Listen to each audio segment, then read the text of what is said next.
Podemos seguir então? Vamos falar agora dos 3 teólogos, 2 imperadores e um concílio. O nosso foco agora, gente, ele passa a ser em torno da cidade de Constantinopla, no 4º século. Em 325 nós tivemos o concílio de Niceia. 5 anos depois, o imperador Constantino funda a cidade de Constantinopla. 5 anos depois, tá? Ele funda a cidade de Constantinopla, fez para ele, né, a cidade. Na verdade, a cidade já existia, era Bizâncio, mas ele construiu uma nova cidade, digna de um imperador, e aquela cidade passa a ser a cidade mais importante. Até mais importante do que a própria Roma. Certo? Porque, afinal de contas, o imperador está lá e todo o poder, o centro de poder é lá. E ali em torno, então, isso já é no Oriente, isso é na Ásia. Então ela sai da Europa e vem para a Ásia. E ali então, as coisas que nós vamos falar estão ali próximas de Constantinopla. Vamos falar de 3 teólogos importantes que são conhecidos como os grandes capadócios. Já ouviram falar dos grandes capadócios? São esses três teólogos. São eles Basílio de Cesareia, Gregório de Nissa e Gregório de Nazianzo. Por que grandes capadócios? Porque eles são da Capadócia. Daqui a pouco eu vou mostrar para vocês onde é que fica a Capadócia. O 4º século, gente, é a era de ouro da igreja grega. Da igreja do Oriente, a igreja grega, a igreja de fala grega. É a época de ouro, o 4º século, é quando os seus maiores teólogos surgiram e onde ela foi mais influente. Provavelmente para o catolicismo romano, o século mais importante deve ser o século XIII, e para os protestantes, qual seria o século mais importante? 16, com certeza. 16. Né? Aqui nós temos 2 irmãos, Basílio de Cesareia e Gregório de Nissa. Os 2 são irmãos. E o Gregório de Nazianzo é amigo do Basílio. Nós vamos falar daqui a pouquinho do que eles passaram juntos.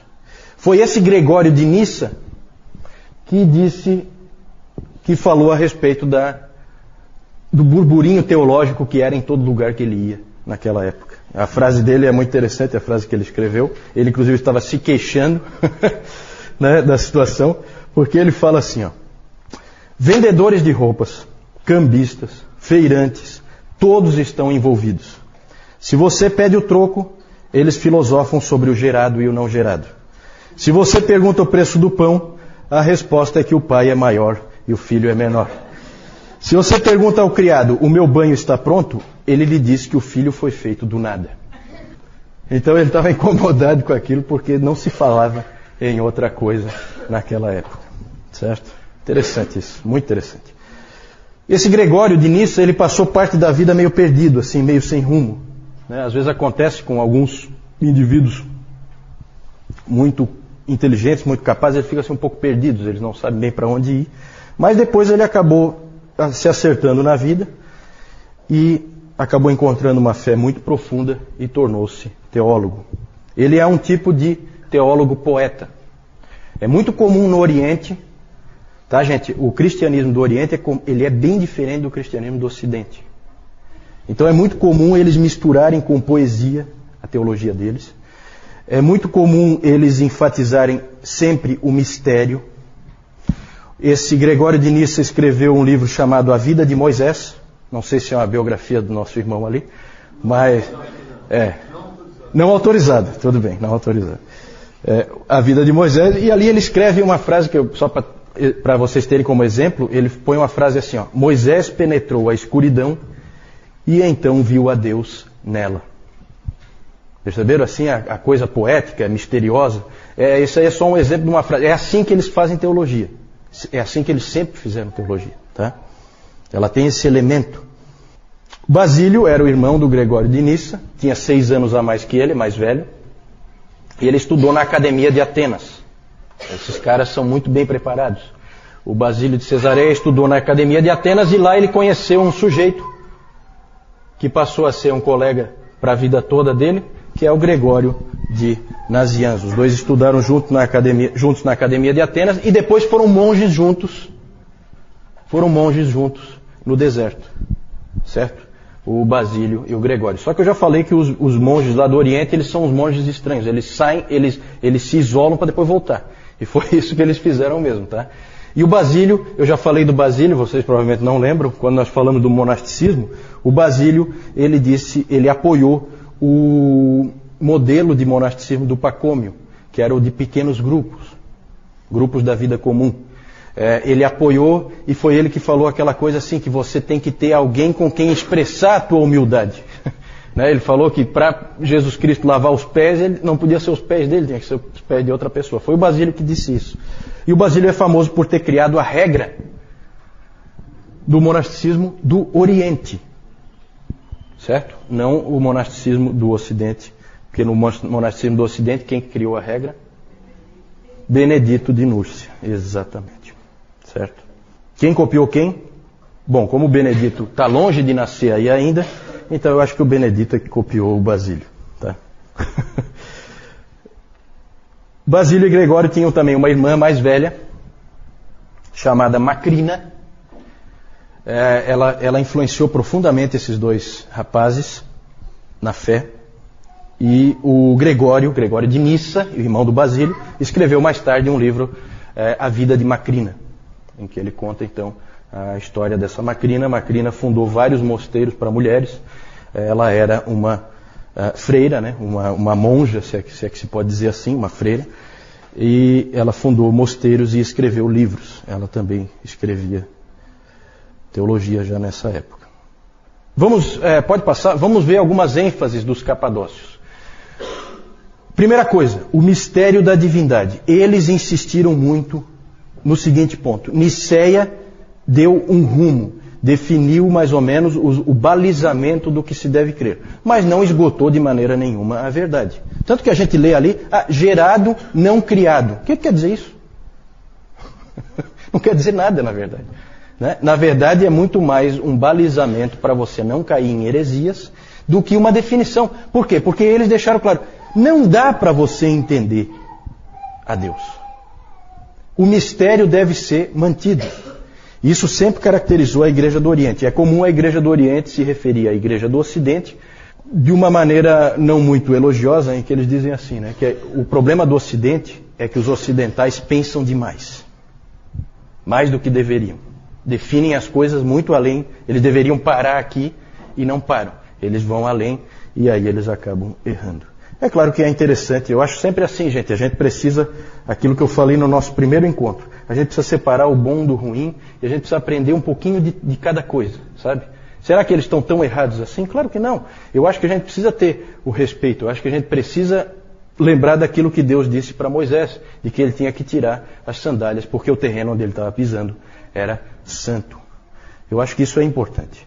É muito fácil um teólogo começar a achar que tem uma mente tão brilhante que ele vai conseguir definir tudo, e a gente sabe que ele não define nada e facilmente ele acaba caindo em heresias. Pode seguir? Outra ênfase dos capadócios. Eles são, gente, quando a gente for pensar na pessoa do Espírito Santo, quem é o Espírito Santo? Todo mundo já viu que existe uma série de livros sobre o Espírito Santo, porque não é muito fácil, às vezes, da gente entender a pessoa do Espírito Santo. Os primeiros a trabalharem essa questão do Espírito Santo foram os capadócios, certo? E eles trabalharam a questão da divindade do Espírito Santo. Tinha sido trabalhado já a divindade de Jesus Cristo, e agora, então, eles investiram na questão do Espírito Santo. Basílio escreveu um livro cujo título é Sobre o Espírito Santo. Certo? E ali ele definiu muita coisa. Os escritos dos capadócios prepararam o terreno para que o Concílio de Constantinopla definisse completamente, desse fecho, né, para a Trindade como a gente crê hoje. Pode seguir a próxima contribuição deles.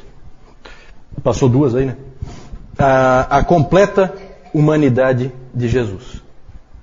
Atanásio tinha definido que Jesus Cristo era totalmente Deus. Eles deram um contraponto, forçando, deixando claro que ele é completamente homem também. Isso foi importante para depois para o concílio de Calcedônia, que nós vamos falar mais para frente.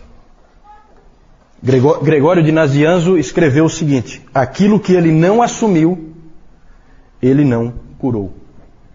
O que ele quis dizer com isso? Se Jesus Cristo não foi um homem, ele não nos salvou.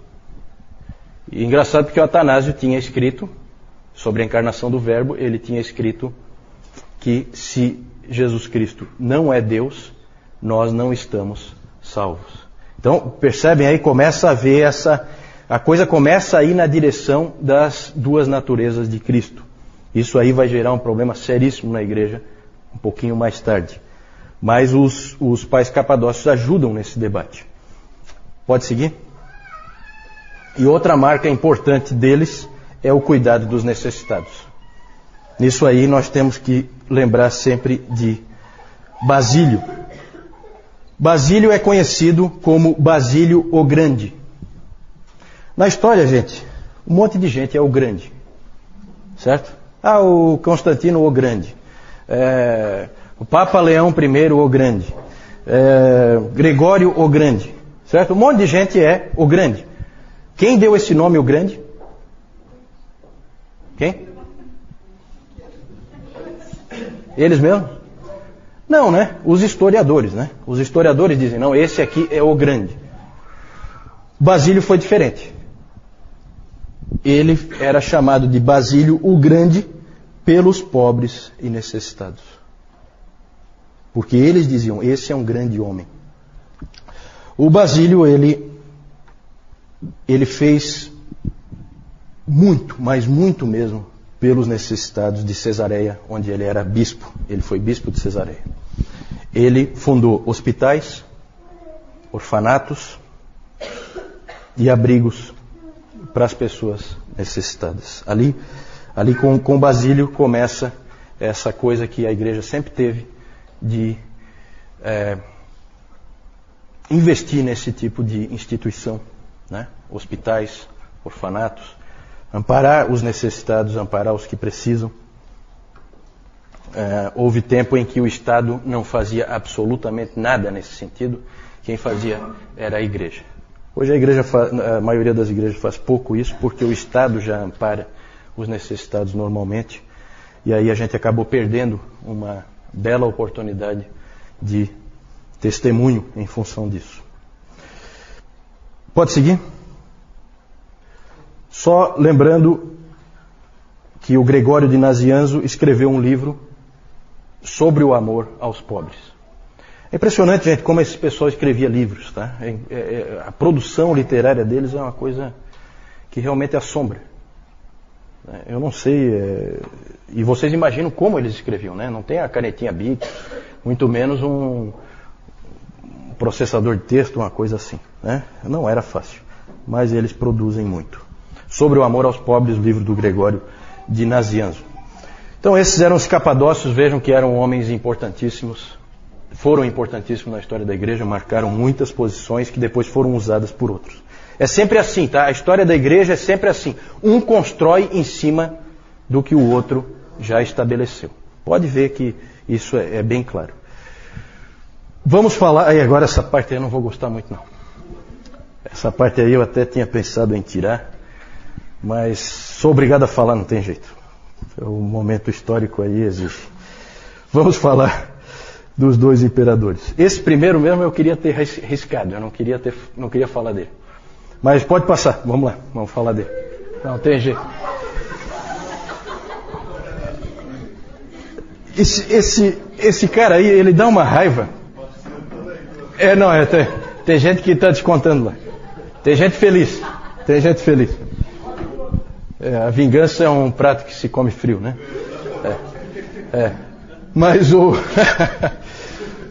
Mas esse aí eu acho que é o único imperador em que nunca se diz o nome dele sem falar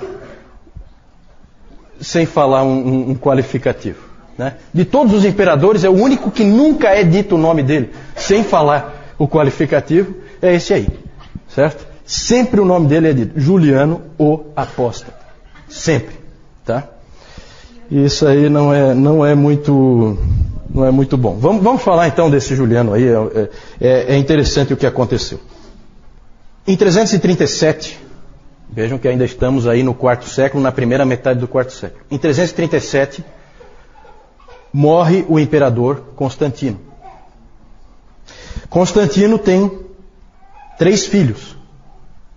Qual deles quer ser imperador? Quem? Qual deles quer ser imperador? Todos os 3. Né? Todos os 3. Os 3 querem ser imperadores. E por um tempo o império teve 3 imperadores. Que aí eles ficam brigando, né? Sabe como é que é? No fim, Constâncio, um dos filhos, acabou prevalecendo. Ele morre em 361 e aí ele é sucedido por um parente seu, um primo, que é o Juliano. Vem logo depois do Constâncio.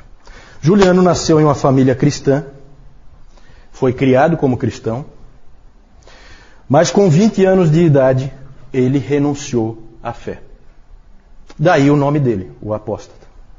Ele, na verdade, se converteu do cristianismo ao paganismo. Como é que pode acontecer uma conversão desse tipo? Bom, um historiador argumenta que toda a família de Juliano foi morta pelos 3 filhos de Constantino, que eram cristãos, nominais, pelo menos, né? Porque na briga pelo trono, a família do Juliano tinha também uma certa possibilidade de reclamar o trono, e então a família toda foi dizimada pelos 3 filhos do Constantino. E aí havia uma enorme incoerência entre a fé professada por aqueles homens e o comportamento deles. Que é o pior possível, né? Nós falamos já do problema que é a entrada do Império Romano na Igreja, que aí virou realmente essa coisa do nominalismo, né? Cristãos nominais. E o importante, para a gente não ficar aí chateado de que os cristãos fizeram uma barbaridade dessa, dizimaram a família dele toda, o que se sabe é que Juliano só não foi morto porque um grupo de cristãos, aí é o contraponto, preservou a vida do pequeno menino para que ele não fosse morto. Ele depois, quando ele assumiu então o Império em 361, ele fez absolutamente de tudo para varrer o cristianismo do mapa. Essa era a ambição dele. Ele queria fazer com que o Império Romano voltasse aos tempos gloriosos, né, em que ele era pagão e adorava os antigos deuses do panteão grego. Ele chamava os cristãos de galileus ímpios. Esse era o nome que ele usava. Ele disse uma vez que o único problema que ele achava para acabar com a influência dos cristãos e fazer com que eles desaparecessem era que eles investiam demais em boas obras. Faziam coisas muito boas na sociedade e isso gerava dificuldade para ele. Inclusive ele disse o seguinte: eles cuidam não só dos pobres deles, mas dos nossos também. Então isso aí incomodava ele, incomodava profundamente. Vejam a igreja sempre testemunhando, né, no cuidado dos pobres e necessitados. Na providência de Deus, gente, o governo dele durou pouquíssimo, só 2 anos. Ainda bem, Deus deu um jeito de matá-lo logo, né? Ele só reinou 2 anos. Morreu em batalha contra os persas. Lembra que eu já falei que os persas eram a grande ameaça, os grandes inimigos no Oriente, né, do Império Romano. Por isso que a capital foi para Constantinopla, né, foi para o Oriente, porque os persas estavam logo ali. E se diz que as últimas palavras dele, quando ele foi ferido mortalmente em batalha contra os persas, foram as seguintes: tu venceste, ó Galileu. E de fato o Galileu tinha vencido, né? Quem é Juliano para afrontar o Senhor Jesus Cristo? Depois disso, com a morte de Juliano, o Império voltou a proteger o cristianismo, tudo voltou a ser como era antes. Por isso que ele é tão marcante, porque é só ele tentou fazer isso, mais ninguém. Depois já voltou tudo ao que era antes com Constantino. Precisamos falar ainda, pode passar, de um outro imperador dessa época. Houve mais imperadores, tá? É que esses aí são marcantes. Esse Teodósio, ele é muito importante pelo seguinte. Ele se tornou imperador em 379 e a grande mudança que ele introduziu é que ele tornou o cristianismo a religião oficial do Império Romano. Isso Constantino não tinha feito. Ele apoiou o cristianismo e tal, mas não era a religião oficial do Império. O Teodósio colocou como religião oficial do Império. O que isso implica? Implica em perseguição a todos os outros. Porque o Império só vai aceitar esta religião daqui para frente. Então, gente, olha que interessante. Começa a haver perseguição aos pagãos. Os templos pagãos começaram a ser destruídos. O Teodósio botou abaixo mesmo. E ele também estabeleceu leis contra heresias. Porque não é só que você tem que ser cristão para viver no Império. Você tem que ser cristão ortodoxo. Se você tiver uma heresia lá, você crê em alguma coisa que não seja da ortodoxia, também é punido. Certo? E aí começa uma coisa que ficou conhecida como a cristandade. Já ouviram falar da cristandade? O que é a cristandade? Estado e igreja unidos, uma coisa só, andando juntos. Isso aí, gente, durou até a Reforma e depois da Reforma ainda, igreja e Estado andando juntos. Começou aí com o Teodósio. Teodósio, na verdade, ao tentar proteger o cristianismo, fez muito mais mal a ele do que o Juliano tinha feito. Certo? Essa que é a verdade. Pode passar? E por fim, nós falamos 3 teólogos, 2 imperadores e 1 concílio. Tudo isso aí no 4º século. Vejam só, prestem atenção no 4º século. Como é que começou o 4º século? Em 303, começa a pior perseguição que já houve contra os cristãos. Como é que termina o 4º século? O cristianismo é a religião oficial do Império Romano. Impressionante, né? É revolucionário esse 4º século. É uma coisa impressionante. O 2º concílio ecumênico, segundo é o concílio de Constantinopla. Aqui nós estamos terminando o 4º século, né? Já estamos no ano 381. Foi convocado pelo imperador Teodósio, esse concílio, e o principal tema foi a divindade do Espírito Santo. Lá foi feita a amarração final do credo niceno, porque o credo niceno falava do Pai, falava do Filho, e daí só citava o Espírito Santo sem qualificar nada. Aí, em Constantinopla, houve a qualificação e o Espírito Santo foi considerado homoousios, com o Pai e o Filho. Certo? Vocês que já estão aí feras em grego, vocês sabem o que isso significa. De mesma substância que o Pai e o Filho. Na verdade, o que nós hoje chamamos de credo niceno já é a versão modificada de Constantinopla. Certo? Então, quando se fala, o credo niceno já é a versão de Constantinopla, porque ali houve, na verdade, um acerto. Ok, podemos seguir? Aqui vou mostrar para vocês, então, Capadócia, na Ásia Menor. Ásia Menor é essa ponta aqui, né, da Ásia. Aqui é a Capadócia. Onde está Constantinopla? Constantinopla sempre é o ponto é uma ponta, né? É a ligação Ásia e Europa. Ali existe uma ponta em que a Ásia e a Europa se ligam, né? Por isso que é estratégico. Você fica ali, você protege toda a Europa de quem vem daqui, certo? Que seriam os persas, né? Os persas vêm, acho que daqui, né?